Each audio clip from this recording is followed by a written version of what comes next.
Здравствуйте, друзья. Я вот вижу старых друзей. Ну, до сегодняшнего дня я представлял Саха-Якутию как большая тундра. Сюда. Большая тундра.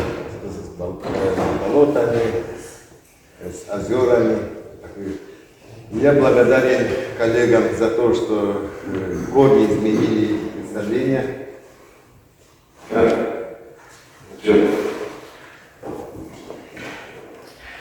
Благодарен коллегам за то, что корни изменили эти представления. Увидел, что увиденные природные ландшафты очень напоминают места у нас на Алтае, Туве, Хакасии. Подобные места видел и по Арабинской и на стыке Новосибирской, Алтайской крае, Новосибирской области. То есть вот эти две степи, как лавины, так скажем, с какими-то растениями, растительностью именно в таких местах пасутся многочисленные стада упитанного мира, пасущегося скота, те места, о которых говорится в эпических сказаниях.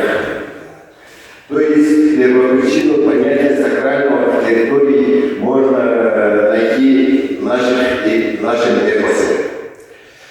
Такие территории есть очаги зарождения скотоводческой культуры, можно говорить о скотоводческой цивилизации.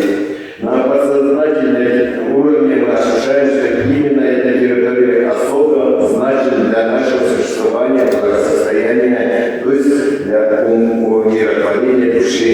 Если мы раньше говорили об единстве языка, культуры, то сейчас надо говорить об единстве природного ландшафта, о единстве природных особенностях.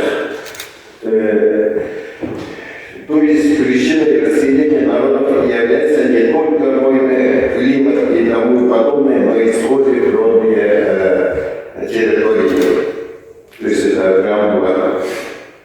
У всех этнографических групп алтайцев, помимо локальных священных мест перевалов, следует источник священных бог без совершения религиозных обрядов, войну, существует феномен сакрализации всего Алтая. Алтай считается пупом всей Земли, имеющий большое значение для всей планеты. Алтай имеет своего духа, покровителя Алтайны-Гези, то есть буквально хозяин Алтая, в настоящее время, который трансформируешься в одно из главных божеств. История священных мест является элементом сложных отношений между людьми и природой, отношения по определению благовения. Население Алтая поддерживает эти отношения часто через обряды, обращенные к священным природным местам. Коренным населением города Алтая сохранены ряд мировоззренческих и религиозных обрядов и действий, которые тесно связаны с микрокосмом какой-нибудь территории. К их числу относят обряд восхваления Алтая или почитания Алтайны-Гези, обряды поклонения родовым местам, обряд посвящения селебных источников Аршансу, культ почитания гор, который существует в Алтае с древнейших времен. Особое сакральное отношение к алтайцам к историческим местам, где происходили судьбоносные события для алтайского народа. И мифологизированные места происхождения названий некоторых гор, озер, конкретного ландшафта и так далее, которые отражены в мифах, легендах и преданиях. Я немножко совершаю свои вещи. Законодательной базой всей охраны священных мест является у нас Конституция Республики Алтай, где сразу в двух статьях говорится, что каждый обязан беречь память истории, культуры, природы, неповторимые, уникальные природные объекты, память истории, археологии, культурные ценности подлежат особой охране. Ну и, конечно же,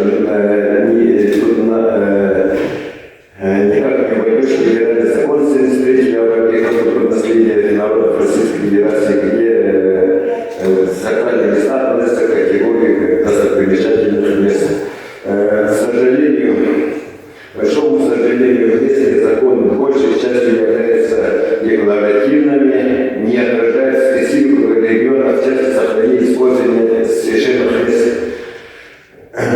Если в первых законах у нас 2005 года опасания объектов культурного наследия что-то было прописано, какие-то моменты по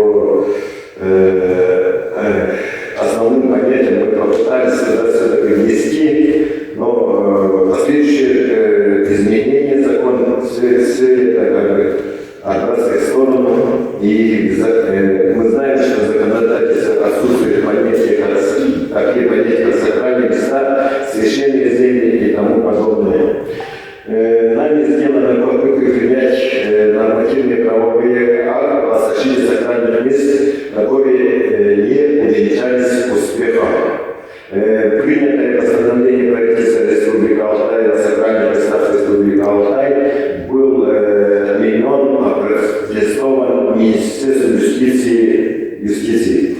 В 2008 году в Республике Алтай был принят закон о регулировании отношений в области развития нематериального наследия Республики Алтай, в котором были обозначены такие понятия, как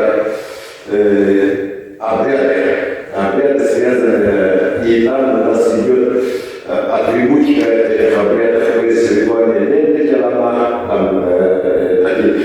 и через этот закон мы тоже попытались каким-то образом, опять же, придать какую-то совершенную местам, например, обряд повесили ленточек на пировалах, то есть автоматически мы как бы пытались это придать этому пировалу какую-то охрану. И бывали случаи осквернения вот этих ленточек, там фотосессии делали, много там случаев бывает. Сформировали, об этом я уже сказал, государственное. В Республике Алтай 25% территории относятся к категории особо охраняемых территорий, в том числе 5 объектов природного наследия включены в список всемирного наследия ЮНЕСКО. В основном это труднодоступные места, нет особых проблем по их защите, по их использованию. Проблемы больше возникают там, где проживает население, и это земли муниципальных образований, это межгорные долины. Дело в том, что ежегодно республику посещает сейчас до 3 миллионов туристов, а наше население всего 220 тысяч. То есть большие проблемы возникают именно с вывозом мусора, на других сразу много проблем возникает. На перевалах возводятся, которые считаются у нас священными сакральными местами, возводятся сооружения торговли сувенирами, скалы расписываются, скалы возводятся турбазы на склонах ледников, то есть все это идет. Все это говорит, что нет стратегии развития, общей стратегии развития туризма, но хотя определенные работы с этим ведется. Например, в последнее время издаются буклеты, убираются территорию, ведется просветительская работа, очищаются скалы надписи, устанавливаются информационные щиты. Несколько лет назад у нас в распоряжении главы республики было принято постановление правительства о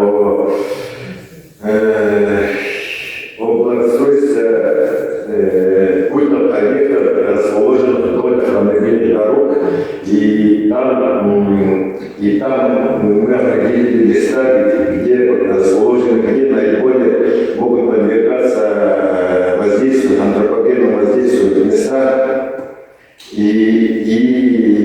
были проведены минимальные благоустройства в плане того, что устройство беседок, мусорных ящиков, информационных надписей, но буквально через год мониторинг показал, что через год или два все эти ящики были заполнены мусором, и их надо вывозить. Мусорные ящики многие были сделаны из деревянных ящиков, То есть их нельзя было погрузить мусор в машины, увозить. А в наше время вы знаете, что региональные операторы выигрывают тендер на вывоз мусора, они вывозят мусор именно с населенных пунктов. Но у нас сакральные места остаются где-то вне населенных пунктов, где-то далеко, оттуда никто мусор не вывозит. Только благодаря энтузиастам, общественникам, сейчас такая ведется, какая-то ведется. Конечно, это недостаточно, необходима комплексная работа и в законодательном поле, так и на уровне муниципалитетов по очистке территорий, ну и работа где-то продвигаться, если все, то есть в этом направлении работает и правительство. Если правительство сидят заинтересованные лица, скажем, у нас несколько лет назад был такой первый первый заместитель председателя правительства Юрий Васильевич Антонов, когда он сидел и продвигал, то есть поддерживал все эти наши проекты, так скажем, когда что-то двигалось, что-то вся эта работа велась, а когда какой-то сектор работает, общественник работает, еще кто-то работает, а на уровне законодательном правительственном об этом декларируется, все говорят, что это надо необходимо, дело движется мало.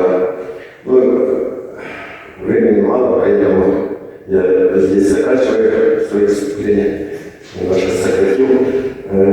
Много вопросов возникает именно в таком плане, что необходимы методические разработки, скажем, по выявлению тех же сакральных мест, если в законодательстве нет такого понятия, надо подводить к достопримечательным местам, и каким образом этнографы будут работать, каким образом. Мы попытались, еще давно было, что в 2011 году выпустили такое методическое пособие по выявлению достопримечательных мест. Сейчас я отдам это методическую, может быть, но это с году, это было в 2011 году.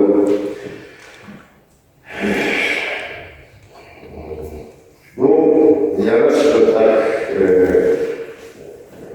вопросы относятся на межрегиональный уровень, надо выносить на всероссийский уровень. У многих регионов такие проблемы и сообщать, решать. В первую очередь вырабатывать, наверное, понятия, что мы видим и каким образом мы все это будем регулировать. И параллельно вести работу по выявлению. У нас 377 не выявленных, а просто составленных, включенных в свой перечень объектов, культов, объектов.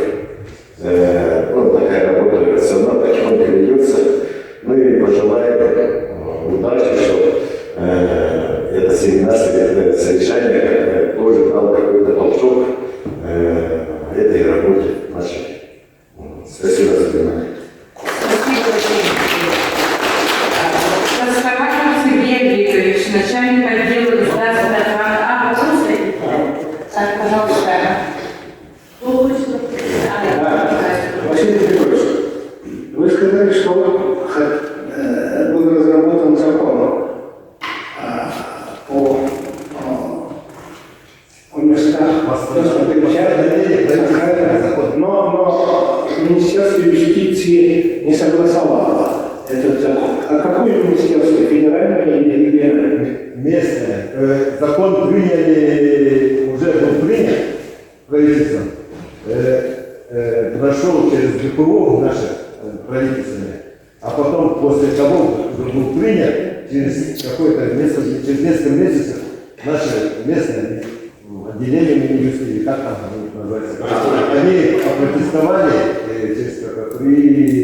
и отменили это постановление.